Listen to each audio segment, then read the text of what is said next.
सुप्रभात प्यारे बच्चों। आज हम आपका हिंदी व्याकरण का पाठ पर्यायवाची शब्द सीखेंगे। सबसे पहले जान लें पर्यायवाची शब्द क्या होते हैं। एक ही अर्थ का ज्ञान कराने वाले शब्दों को समानार्थक शब्द या पर्यायवाची शब्द कहते हैं। एक उदाहरण देखें। इस पहले उदाहरण में आप देखेंगे कि एक फूल का चित्र है। इस फूल को आप अगर दूसरे नाम से बुलाना चाहें तो आप इसको पुष्प भी कह सकते हैं, कुसुम भी कह सकते हैं और सुमन भी कह सकते हैं, क्योंकि यह फूल के ही अन्य नाम हैं। इसी तरह दूसरे चित्र में ये सूरज का चित्र है। सूरज को आप सूर्य भी कह सकते हैं, रवि भी कह सकते हैं, भानु भी कह सकते हैं, दिनकर भी कह सकते हैं, क्योंकि यह सभी नाम जो हैं यह सूर्य के हैं। तो बच्चों, यह जो कुसुम, पुष्प, सुमन, फूल, यह सभी जो हैं फूल के पर्यायवाची शब्द या समानार्थक शब्द हैं। इसी तरह रवि, सूर्य, भानु, यह सभी सूरज के समानार्थक या पर्यायवाची शब्द हैं।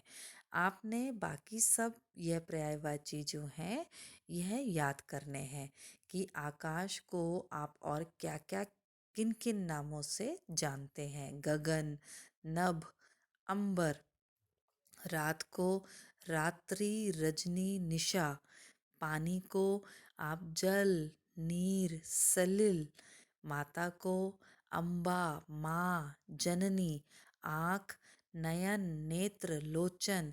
इसी तरह ये बाकी भी जो पर्यायवाची शब्द हैं यह आप याद करेंगे। इसी तरह इस पृष्ठ संख्या 41 पर भी आपके ये अन्य पर्यायवाची शब्द दिए हैं। पुत्री, पेड़, पहाड़, मित्र, आग, ईश्वर, घोड़ा, पक्षी, कमल, सुबह। यह सब आप याद करेंगे। आप अब हम आते हैं इसी के अभ्यास कार्य पर।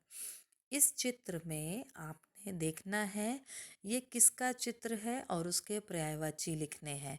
बच्चों, ये चांद है, जिसका अगर हम पर्यायवाची बताएं तो चांद, चंद्रमा, शशि, राकेश, यह सभी पर्यायवाची चांद के हैं। तो आपने कोई भी 3 यहाँ पर लिखने हैं।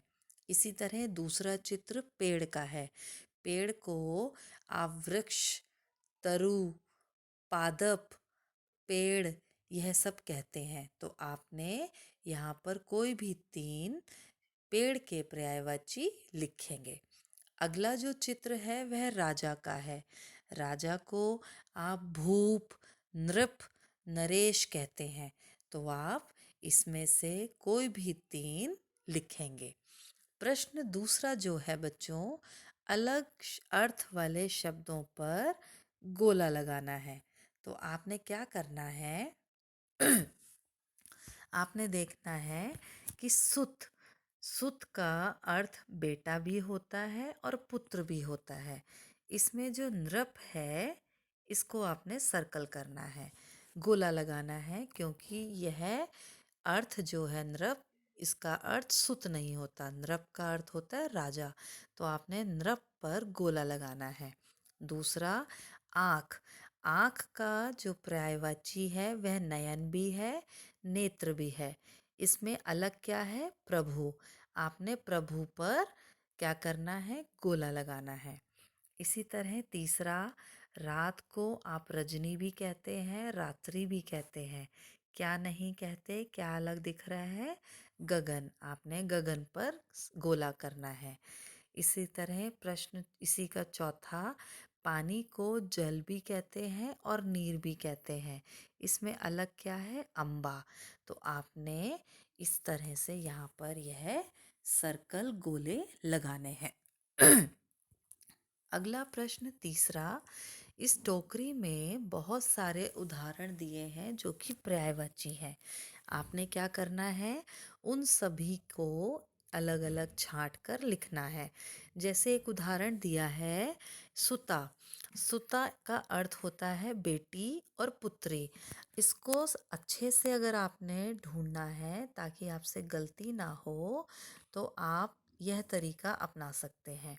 आप क्या करिए कि सुता को पहले यहाँ पर सर्कल कर लीजिए।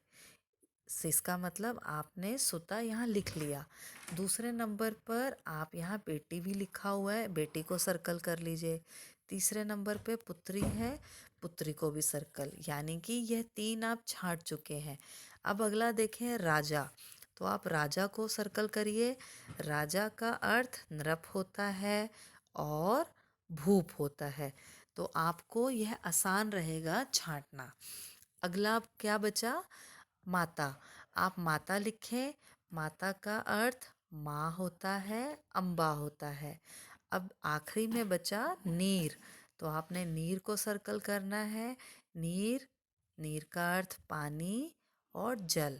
इस तरह से आपने ये सारे पर्यायवाची टोकरी में से छांटने हैं और इधर लिखने हैं। ठीक है। इसके अलावा बच्चों, अगला जो है प्रश्न 4, बॉक्स में पर्यायवाची शब्द भरो। सखा। सखा का क्या अर्थ होता है?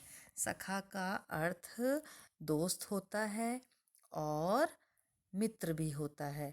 सखा का अर्थ आपने यहाँ पर दोस्त लिखना है और यहाँ मित्र। इसके उत्तर मैं आपको अलग से भी भेजूंगी। पहाड़। पहाड़ को आप पर्वत भी कहते हैं, नग भी कहते हैं और शैल भी कहते हैं। तो इनमें से कोई 2 यहाँ लिखिए। पुत्री। पुत्री को आप बेटी, सुता, बेटी और सुता कहते हैं। तो बेटी और सुता आपने छांट कर यहाँ पर लिखने हैं। ठीक है बच्चों। पुत्री का जो अर्थ है यहाँ पर सुता और यहाँ बेटी। इसी तरह माँ। माँ को माता, जननी, अम्बा, इस तरह से आपने यह करना है। बच्चों, यह काम जो है आपका होमवर्क है, गृह कार्य है। इसमें आपने करना क्या है, कमल संचिका में चित्र चिपकाकर निम्नलिखित के 2-2 पर्यायवाची शब्द लिखिए। जैसे पहला दिया है कमल, तो आपने कमल का चित्र बनाना है। मैं आपको एक समझा दे रही हूँ। जैसे यह मैंने कमल का चित्र बनाया। ठीक है। अब कमल को कोई 2 पर्यायवाची लिखने हैं आपने। कमल को और क्या क्या कहते हैं, तो मैं आपको एक समझा देती हूँ। कमल को पंकज कहते हैं, तो पंकज आपने यहाँ लिख देना है। ठीक है। इसी तरह पंकज, कमल को आप जलज भी कहते हैं, तो आप जलज यहाँ लिख सकते हैं। इसी तरह आपने घोड़ा, वृक्ष, सूर्य, चंद्रमा, इन सब के चित्र अलग अलग बनाकर और मुझे भेजने हैं। मुझे आशा है बच्चों यह आपको समझ आ गया होगा। यदि आपको कोई परेशानी है तो आप मुझे अलग से फ़ोन कर कर पूछ सकते हैं। लेकिन यह गृह कार्य जो आपको दिया है, यह आप सभी ने समय पर मुझे जमा करना है। धन्यवाद बच्चों।